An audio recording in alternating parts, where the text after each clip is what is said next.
Je crois que personne ne comprend réellement l'exécution provisoire pour ce qu'elle est, et notamment pas Nicolas Sarkozy lui-même lorsqu'il se défend au sortir du jugement, avec une confusion assez lourde entre l'exécution provisoire et la détention provisoire. Alors sans vouloir faire de juridisme, la détention provisoire suppose en effet 7 conditions qui sont énoncées de manière très stricte par le Code de procédure pénale, dont le risque de récidive, de fuite et de conservation de la preuve et de complicité.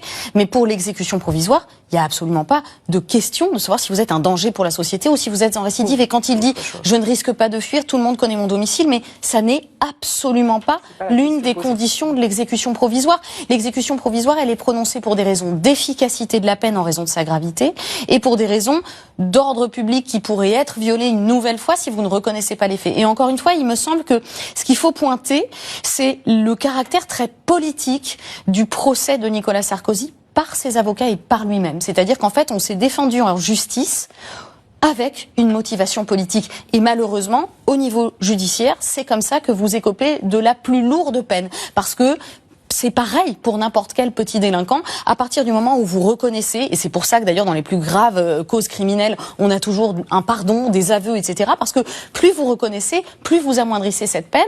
Alors que dans cette motivation politique de vouloir être jusqu'au boutiste, eh bien finalement on se rend bien compte que ça a constitué encore un élément aggravant de sa décision et de la peine. Donc dans l'opinion, je pense qu'il ne faut pas faire de confusion avec cette idée que l'exécution provisoire, elle vient juste conserver l'infraction. Et au fond, on le voit bien d'ailleurs avec les remises de peine, c'est vraiment pas 5 ans qui vont être passés derrière les barreaux. Et évidemment, la présomption d'innocence, elle est encore là pour lui, comme pour n'importe quel justiciable. C'était important de voir dans votre image, et je termine là, l'idée que la justice a toujours les yeux bandés. Ça signifie qu'on est tous égaux devant la justice, et ça fait partie de nos mythes et de notre tradition.